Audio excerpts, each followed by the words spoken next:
Hello everybody, welcome to another round of Modern. We have Rudy Vargas playing at Temur Living End versus Nick Sweeney playing 4-color Creativity, the Archon of Cruelty variant. Nick's going to lead on a Expedition Wood of Foothills. Rudy's going to do Shotgun Steam Vents here. Going to 18. Probably just going to cycle, pass the turn, and then cycle card during Nick's turn. Got to present that idea that maybe he's playing Murktide and just has the Spell Pierce, you know? Which is interesting, because Rudy does usually play Murktide. We were like, hey, do you want to play Living End tonight? And he's like, yeah, sure, why not? And just gave him Living End. Nick's going to fetch a Catcher Triumph during the end step of Rudy's turn. I like both of these decks a lot. I think I've talked about both of them a good bit. I've almost built Living End before. I had Living Ends, and I picked up all the small pieces of it, because it's just a lot of really cheap cards, like Strict Riverwinder. And then, there's a run in 6. Gonna buy back that fetch land, pass the turn. I do. Oh, okay. So, Blood. Oh, okay. I don't have one blue. Okay. Rudy just cycling a Straight Riverwinder here.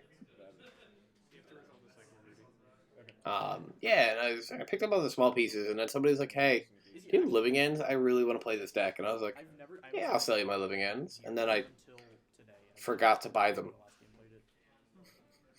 And every time we have Living Ends in the store, I'm like, I could buy these. But no.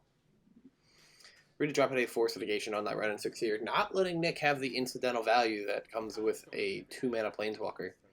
That lets you buy back lands every turn. It's so good. Alright, land go. Rudy, I'm assuming just going to cycle some cards, or some variation of cycle. I'm going to cycle a Curator, double Curator Mysteries. I'm going to draw 1 card, draw 2, second card.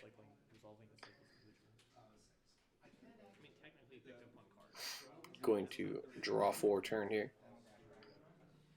But as I was saying, I like both versions. I still think this is, if I were to play a Creativity deck, I don't think Archon's the one I would play. I would either play the Emrakul / Sayer's Emissary variant, or I'd play the Titan one. Because if anyone knows, you know, if you know me, you know I'm a big fan of Primeval Titan. Alright, we're just going to fetch here.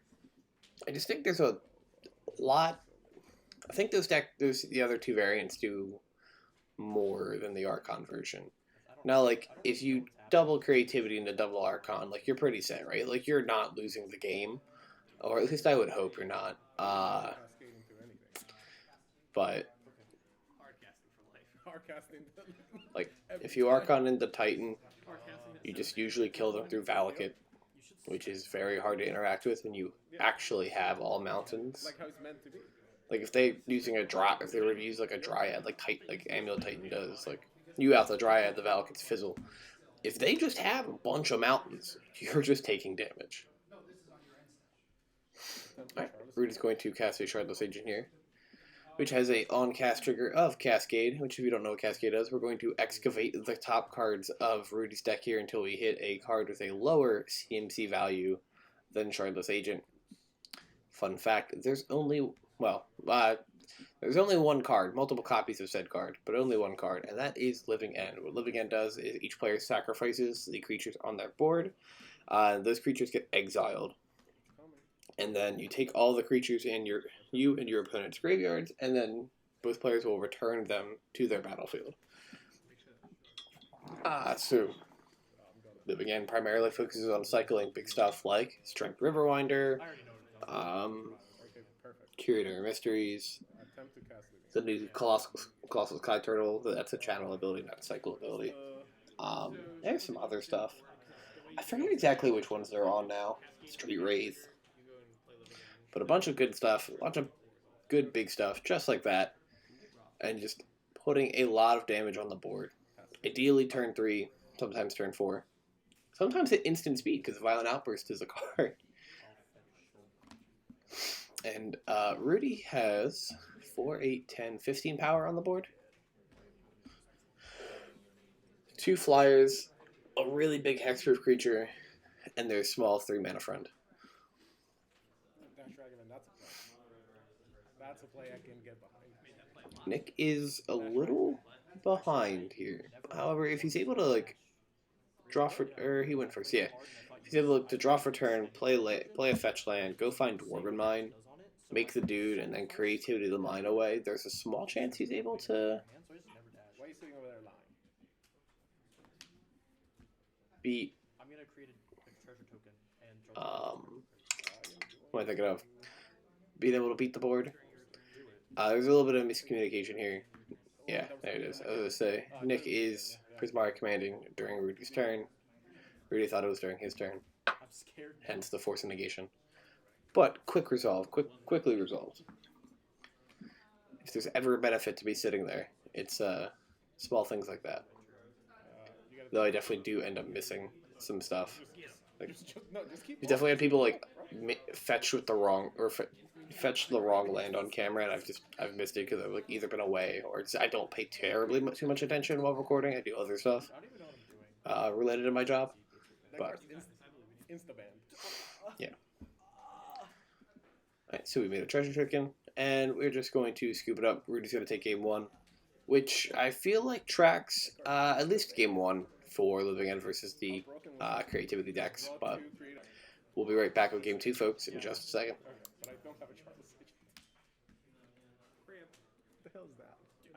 And we are back with game 2, folks. We have Nick shocking the Steam event and playing Hard Evidence, to which Rudy, asked what that was.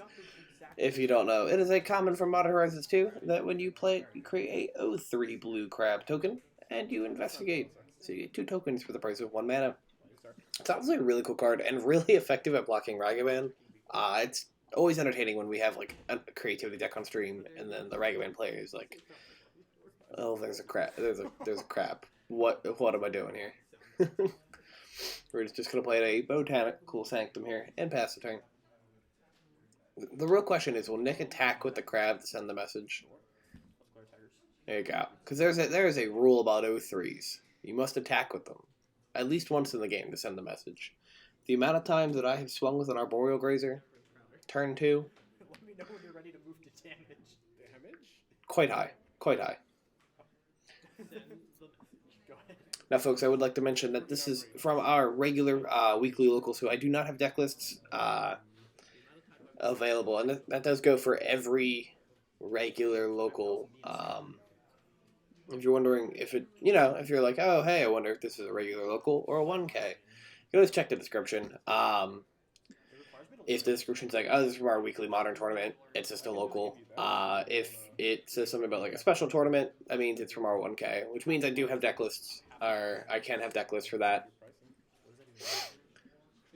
But yeah, for weekly events, I unfortunately do not have deck lists.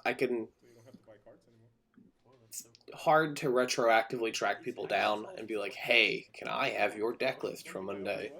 Because I usually do a lot of the commentary now on Fridays, and going 4 or so days without seeing the person, they might change their deck and they might take their deck apart.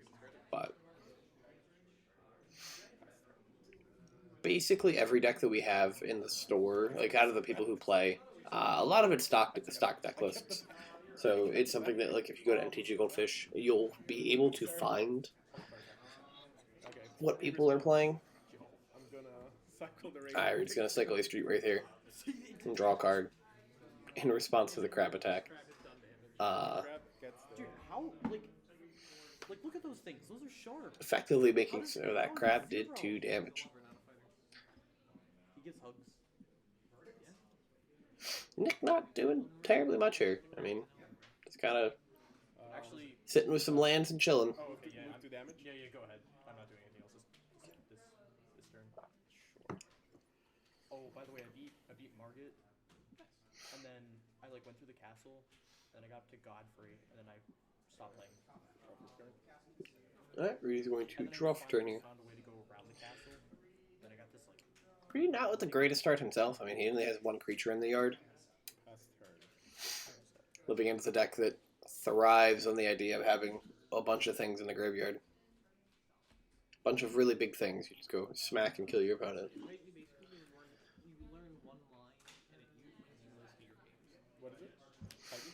Oh, yeah. You just learn the basic Wars, Garrisons, Slayers. Alright, Nick's gonna fetch out a Catcher of Triumph.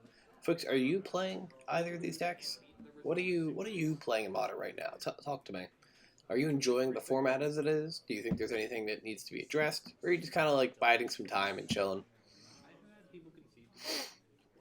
I have a couple friends at the store who are taking a little bit of a break from Modern right now. Not because they're like unhappy with the format, but they just like, they just want to, My nose is itchy. they just want to take some time off, which makes sense, you know. The format's in an interesting spot. We've got a deck that has a weird win percentage across the board, and is sometimes just generally unfun to play against. And then like normal modern stalwarts seem to not be doing so great. Mono Greentron not doing the greatest right now. It seems like, despite what AU store manager Dan McCauley might tell you. But I will say, your fun fact of the day. Did you know that statistically, in the Mono Greentron versus Golgari Yawgmoth matchup, Tron wins 18% of the time? That is the matchup percentage. Yawgmoth wins 82% of the time. That is gross. Like, it makes sense when you think about it. Very gross. But back to the gameplay. Nick is fetching out a Savai Triumph here, having these really beautiful full art lands, which makes me so sad that the ones from Capenna do not match it. I'm going to play Dwarven Mind for turn. This is a mountain, land mountain from Throne of Eldraine, part of that cycle of common lands that do a little bit more than just being a basic. It makes a dwarf token on play, or on entering if you have 3 or more mountains.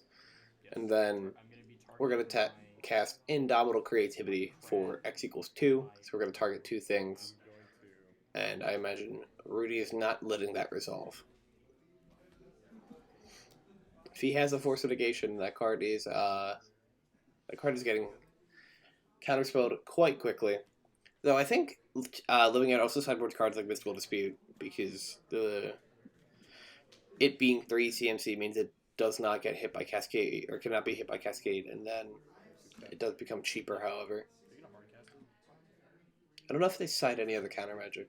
Alright, there's a Mystical Dispute coming down and preventing creativity from resolving. Or he's going to fetch again. Give me red source.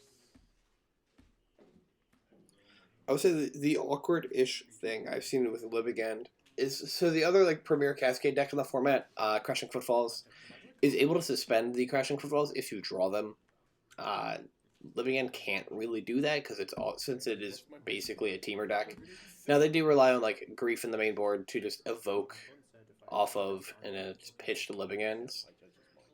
But you cannot just decide to be like, all right, I will suspend this. It's coming for you eventually.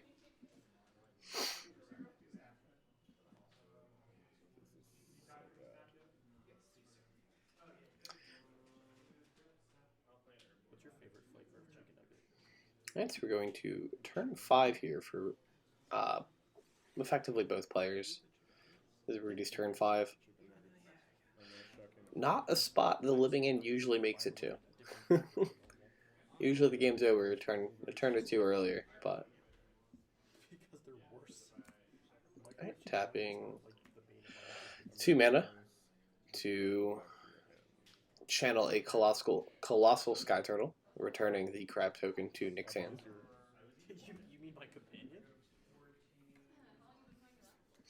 I think it's a little bit better, like functionally just a tiny bit better, to return the dwarf token.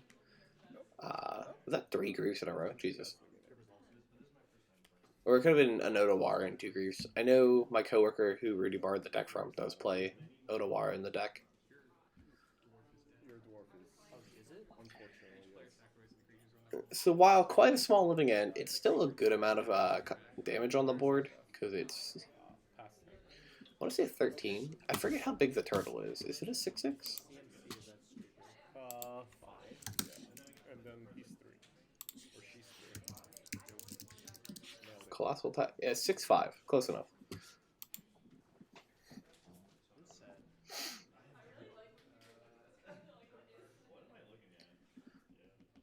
Now, Nick was able to keep the clue token, so Nick could, in theory, creativity the clue token.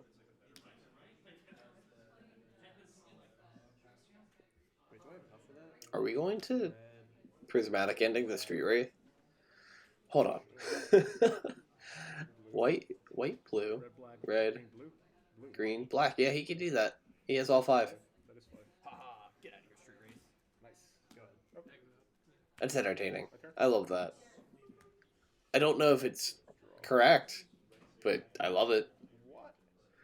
I don't know the rest of his hand, so I can't say whether or not it's correct. Noise. But it's silly, and I appreciate that. Attack me and dare you. I will. Rudy's going to crack in for 8 here, putting Nick to 10. He's got him on a Flying. 3-turn clock. Flying French. Nice.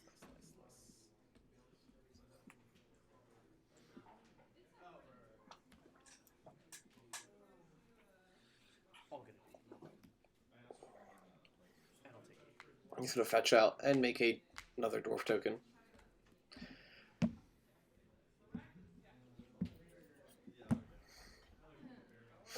Oh wait. He's passing the turn. Rudy's got 4 cards or so in hand. 3 cards, forgot to play a land for turn. But it's okay. That was remedied. Okay, gonna play a red and 6 here. Is there? Wish I had the out to that.